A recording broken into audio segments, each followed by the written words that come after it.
And it's a new day and a new start. तो आज हम करेंगे आर्म्स, जैसे हमने कल वादा किया था। और आर्म्स में हम लोग ऑल्टरनेट की एक्सरसाइज करेंगे, ऑल्टरनेट, ठीक है। तो पहले करेंगे हम लोग ट्राइसेप्स, देन करेंगे biceps, then again triceps and biceps, right. तो ट्राइसेप्स में हम लोग वही एक्सरसाइज करेंगे जो हमने लास्ट टाइम करी थी। For example push down with the rope and overhead extension with the V grip, right. उसमें मुझे अच्छा खासा असर आया था मेरे ट्राइसेप्स में, ठीक है। और बाइसेप्स के लिए मैं 6 सेट प्रीचर पे करने की बजाय मैं 3 सेट लगाऊंगा डंबल प्रेस के, सॉरी डंबल कर्ल्स के, और 3 सेट लगाऊंगा अपने प्रीचर कर्ल्स के मशीन पे, राइट। तो मेरा ऑल्टरनेट रूट ऐसे रहने वाला है कि पहले मैं करूँगा rope push downs, then dumbbell curls, then I will do the overhead extensions and the preacher curls. अब देखिए, इसमें एक ट्रिक होती है। अगर आपके पास टाइम कम है जिम के अंदर, राइट, तो आप दोनों बाइसेप्स और ट्राइसेप्स की मसल इन बिटवीन गैप कर सकते हैं। फॉर एग्जांपल, अगर आपने रोप पुश डाउन किया ट्राइसेप्स के लिए, तो आप इमीडिएटली उसको लीव करके आप डंबल कर्ल्स कर सकते हैं, क्योंकि हमारे ट्राइसेप्स की मसल्स हमारे बाइसेप्स की मसल्स से अलग होती है। पुश और पुल दोनों अलग अलग मूवमेंट्स होते हैं। मैं ये सिर्फ तभी रिकमेंड करूँगा करना जब आपके पास टाइम बहुत कम हो जिम के अंदर, या फिर आपको कहीं सुबह सुबह जाना हो, या फिर कहीं जिम के बाद तुरंत निकलना हो कहीं के लिए, तो आप कर सकते हैं इसको, राइट। इसमें एक बात और रहती है कि आपको अच्छा पंप मिलेगा इसकी वजह से, क्योंकि आपके दोनों मसल्स सेम टाइम पे, ऑलमोस्ट सेम टाइम पे ट्रेन हो रहे हैं, राइट। आपका टाइम भी हाफ में कट हो जाएगा और आपकी energy levels at the end of the gym session बरकरार रहेंगे, राइट। बट इसमें एक नेगेटिव बात यह है कि आपके मन में और आपकी बॉडी में एक वो डाउट सा रह जाता है कि क्या हमने हर सेट में और हर एक्सरसाइज में अपना 100% दिया। क्योंकि जब आप ट्राइसेप्स करके छूटोगे तो आप डायरेक्ट करने जाओगे बाइसेप्स, राइट। अगर उसके बीच में आपने गैप बिल्कुल नहीं दिया, राइट, है ना, तो आप जब आप बाइसेप्स कर रहे होगे, आपके अंदर फटीगनेस होगी पहले से ट्राइसेप्स की एक्सरसाइज से। और फिर जब आप बाइसेप्स के करने के बाद दोबारा ट्राइसेप्स करोगे, वो भी बिना किसी गैप के, तो आपको दोबारा फटीगनेस महसूस होगी ऑफ बोथ द एक्सरसाइजेस। तो आपके मन में एक डाउट रहेगा हमेशा इसके बारे में कि हम लोग क्या अपना बेस्ट दे रहे हैं आज के दिन। ये चीज़ आप कभी कभी कर सकते हैं। कभी कभी हम लोग एक मसल ग्रुप से दूसरे मसल ग्रुप में डायरेक्ट जंप कर सकते हैं, या फिर सुपर सेट लगा सकते हैं। फॉर एग्जाम्पल, कुछ लोग क्या करते हैं, चेस्ट की मसल्स के साथ ट्राइसेप्स की मसल का सुपर सेट लगाते हैं। वो ऑलमोस्ट ठीक है, क्योंकि दोनों पुश की एक्सरसाइज है, राइट। लेकिन अगर आप पुल की एक्सरसाइज के साथ पुश की एक्सरसाइज का सुपर सेट लगाओगे तो आप ऑलमोस्ट थक चुके होगे। देखिए, इसमें एक चीज़ आती है कि आपका मसल एक्टिवेशन कितना हो रहा है। मसल एक्टिवेशन डिपेंड करता है कि आप कौन सी 2 एक्सरसाइजेस बिना गैप के साथ में लगा रहे हैं। फॉर एग्जाम्पल, अगर आप पुश की एक्सरसाइज और पुल की एक्सरसाइज दोनों बिना किसी गैप के करेंगे, आपकी एक्सरसाइज तो हो जाएगी, लेकिन आपके मन में डाउट रहेगा हमेशा कि क्या मैंने अपना 100% दिया। लेकिन अगर आप पुल की एक्सरसाइज के साथ पुल एक्सरसाइज लगाओगे और पुश के साथ पुश लगाओगे, तो आपके मन में डाउट नहीं रहने वाला। फॉर एग्जाम्पल, अगर आप बेंच प्रेस करते हैं, राइट, और उसके बाद अगर आप क्लोज ग्रिप बेंच प्रेस करते हैं, जो कि ट्राइसेप्स के लिए होता है, तो आप ट्राइसेप्स को पहले से बेंच प्रेस में ट्रेन कर रहे हो और क्लोज ग्रिप बेंच प्रेस में और ज़्यादा ट्रेन कर रहे हो, तो आपके ट्राइसेप्स अच्छे से ट्रेन हो रहे हैं। मगर फॉर एग्जांपल, अनदर एग्जांपल, अगर आप बैक के लिए कोई भी पुल की एक्सरसाइज करते हैं, मान लो रो किया हम लोगों ने, राइट, रो में हमारे बाइसेप्स भी इन्वॉल्व होते हैं, और उसके बाद हम लोग डायरेक्टली डंबल कर्ल्स या फिर रॉड से कर्ल्स कर रहे हैं, तो हमारे बाइसेप्स पूरे सुपर सेट के दौरान, मतलब पहला सेट और उसका जो सुपर सेट होता है, पूरे सेट के दौरान हमारे बाइसेप्स के मसल्स एंगेज रहेंगे और हमारी माइंड में वो रहेगा कि हमने 100% दिया है अपना, राइट। मगर ये चीज़ 2 अपोजिंग मसल्स में काम नहीं करती। फॉर एग्जांपल, अगर आपने बेंच प्रेस लगाया चेस्ट के लिए और आप बाइसेप्स के लिए डंबल कर्ल कर रहे हैं डायरेक्टली, तो आप दोनों में कोई कनेक्शन फील नहीं कर पाएंगे। आपको लगेगा आपने दोनों में अपना 100% नहीं दिया, राइट। तो उस चीज़ को जिस हद तक आप अवॉइड कर सकते हो अवॉइड करिए, आप दो अपोजिंग मसल्स को ट्रेन एक साथ मत करिए।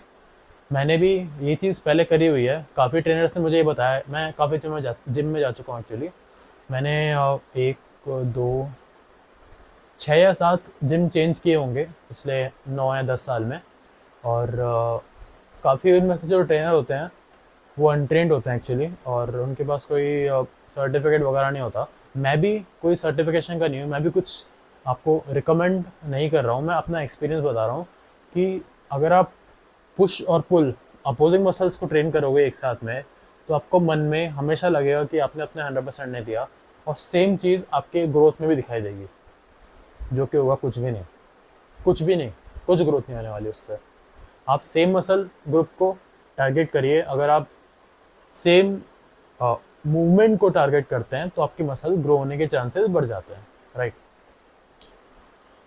तो आज अभी बज रहे हैं 5 और हम लोग ऑलमोस्ट 5:15 या फिर 5:20 के आसपास निकल जाएंगे जिम के लिए, और स्टार्ट करेंगे with the rope and we will move on after taking a break to the double curls, right. तो 6 एक्सरसाइज करने के बाद मैं फिर 4 आर्म्स की करूँगा, और मैं सोच रहा हूँ कि 4 आर्म्स की जो मेरी एक्सरसाइज है वो कुछ वीक्स तक और करता हूँ। उसके बाद क्योंकि मेरे 4 आर्म्स अच्छे खासे डेवलप होने स्टार्ट हो गए हैं, जैसे ही मेरे मन के मुताबिक मेरे 4 आर्म्स डेवलप हो जाएंगे तो मैं 4 आर्म्स की एक्सरसाइज को कुछ महीनों के लिए स्टॉप कर दूंगा, और उसकी जगह कोई और नई एक्सरसाइज या कोई और नई मसल जिसको मैं ज़्यादा टारगेट करना चाहता हूँ उसको ऐड कर लूँगा। तो देखिए, आप चेस्ट हर वीक ट्रेन करेंगे, बैक हर वीक ट्रेन करेंगे, आर्म्स हर वीक करेंगे और लेग्स हर वीक करेंगे, लेकिन इन चारों के बीच में जो गैप बनता है, गैप का मतलब रेस्ट डे नहीं कह रहा, मतलब हर एक्सरसाइज के बाद जो गैप बनता है या फिर पूरी एक्सरसाइज के बाद जो गैप बनता है, आप उसमें फिलर एक्सरसाइजेस या फिर फिलर मसल्स आप ट्रेन कर सकते हैं। फॉर एग्जांपल, अगर आपको लगता है कि आपके जो ट्रैप्स हैं, इनको ट्रेपेजॉइड्स बोलते हैं, अगर ये कमज़ोर है, शोल्डर के जो ऊपर आते हैं ट्रैप्स, अगर ये कमज़ोर हैं तो आप चेस्ट की एक्सरसाइज के दिन लास्ट में ट्रैप्स को, या फिर शोल्डर की एक्सरसाइज के दिन लास्ट में ट्रैप्स को ट्रेन कर सकते हैं, है ना। अगर आपको लगता है कि आपकी लोअर बैक कमज़ोर है तो आप बैक की एक्सरसाइज के दिन आप लास्ट में एक्सरसाइज इसको ऐड कर सकते हैं। अगर आपको लगता है कि आपके एडक्टर्स या फिर एबडक्टर्स हमारे वीक पॉइंट है या फिर काव्स वीक पॉइंट है, तो आप लेग के दिन एक एक्स्ट्रा एक्सरसाइज ऐड कर सकते हैं, राइट। तो जो भी एक मसल होती है जो आपको लगता है कि वीक है हमारी बॉडी के अंदर, आप उसको एक एक्स्ट्रा दिन दे सकते हैं। फॉर एग्जांपल, मुझे लगता था कि मेरे 4 आर्म्स वीक हैं, इसलिए मैं अपने आर्म्स के दिन 4 आर्म्स को ऐड कर दिया मैंने, राइट। तो जब हमारे 4 आर्म्स अच्छे से ट्रेन हो जाएंगे तो हम उसको किसी और मसल से रिप्लेस कर देंगे। मैं सोच रहा हूँ कि ट्रेपेजॉइड से रिप्लेस करूँ और आर्म्स करने के बाद ट्रैप्स को ट्रेन करूँ, राइट। तो मुझे लगता है कि अभी काफ़ी टाइम हो गया है और मैं आपसे मिलता हूँ डायरेक्टली जिम में।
So we are back at home finally and आज मैं बहुत ज़्यादा खुश हूँ क्योंकि इतने सालों के बाद मैंने अपना बाइसेप्स जो एम किया था 17 इंचेस का लेफ़्ट वाला, वो आज पूरा हो गया है। और एक्चुअली क्या हुआ, जिम में जब मैंने अपनी एक्सरसाइज ख़त्म करी ना तो मैंने उसके बाद नापा, राइट। और अपने बाइसेप्स को नापने के बाद और वीडियो बनाने के बाद मुझे खुद यकीन नहीं हुआ कि भाई मेरा बाइसेप 17 इंचेस तक पहुंच चुका है। ये लड़कों के लिए बहुत बड़ी बात होती है कि उनके बाइसेप्स विजुअली ग्रो करें, right, without taking any the steroids and all, right. तो नेचुरली मुझे यकीन नहीं हुआ कि मेरा बाइसेप 17 इंचेस पहुंच गया। तो मैंने एक अपने दोस्त से पूछा, दोस्त ने मेरे सामने नापा और हम दोनों आश्चर्यचकित थे कि मेरा बाइसेप 17 इंचेस पहुंच गया। तो मतलब आज इस अचीवमेंट के साथ हम लोग अपने दिन की शुरुआत करेंगे। और अभी बज रहे हैं 7:30, राइट। हम लोगों ने अप्रोक्सीमेटली 2 घंटे में अपना जिम का सेशन कंप्लीट कर लिया है। और जहाँ तक मेरे बाइसेप और ट्राइसेप्स को ऑल्टरनेट स्विच करते समय करने का प्लान था, वो मेरा कामयाब हुआ। और जैसे मैंने पहले बताया था कि मैं एम कर रहा हूँ अपने लेफ्ट वाले बाइसेप को 17 इंचेस का और राइट वाले बाइसेप्स को 16.5 इंचेस का, उसी एम के साथ मैं आज जिम गया था। उसी एम के साथ मैंने इंटेंसिटी अपनी दिखाई और उसी एम के साथ मैंने रिजल्ट पाया। क्या मैं इस एम को अपनी लाइफ के हर पड़ाव पे यूज कर सकता हूँ? Of course. And we are back. Actually क्या हुआ, मेरा माइक बीच में डेड हो गया था, तो मैंने थोड़ी देर के लिए माइक को चार्ज पे लगाया है और वापस लेके आया हूँ ताकि मैं अपनी बात को कंप्लीट कर सकूँ। तो मैं ये बोल रहा था कि क्या मैं अपने इस अचीवमेंट को एज अ ब्लूप्रिंट अपनी लाइफ में भी कॉपी कर सकता हूँ क्या? इसका मतलब है कि क्या मैं एक एम के साथ अपनी लाइफ में आगे बढ़ूँ, छोटे छोटे स्मॉल स्टेप्स लूँ अपनी लाइफ में और उसको फाइनली हासिल करूँ, राइट। तो इसी एम के साथ, इसी 17 इंच के एम के साथ अब से हम एक माइक्रो गोल और रख रहे हैं अपने for the end of the year कि अगर हम इस बल्क को कंटिन्यू करते हैं टिल दिसंबर, तो हम लोगों का एम रहेगा कि मैं लेफ्ट वाले बाइसेप को एटलीस्ट 18 इंचेस तक नेचुरली प्रोड्यूस कर पाऊँ और राइट वाले बाइसेप्स को 17.5 का एम। इसमें एक कैच ये है कि अगर मैंने बल्क को एट 80 kgs स्टॉप कर दिया, फिर कट के अंदर बाइसेप्स को साइमल्टेनियसली बढ़ाना और फैट को रिड्यूस करना थोड़ा मुश्किल वाला काम होता है। इसके लिए हमें अपने अंदर एक अच्छा खासा पेशेंस रखना पड़ेगा और डेली मैक्रो न्यूट्रिएंट्स को पूरा करना पड़ेगा, राइट। बल्क के अंदर क्या होता है, हमारे कार्ब्स ज़्यादा लेवल में होते हैं इनटेक करते समय, इसलिए जो हमारे ग्लाइकोजन रिजर्व्स होते हैं बॉडी के अंदर, हर मसल के अंदर, हर सेल के अंदर, वो रिजर्व्स पहले यूज होते हैं ड्यूरिंग आवर एक्सरसाइज।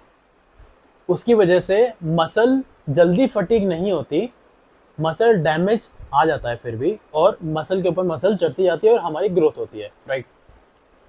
लेकिन कट करते समय क्या होता है, हमारे जो ग्लाइकोजन रिजर्व्स होते हैं वो फुल नहीं होते क्योंकि हमारे कार्ब का इंटेक कम रहता है हमेशा। तो इसकी वजह से हम लोग जल्दी फटीग महसूस कर पाते हैं जिम के अंदर।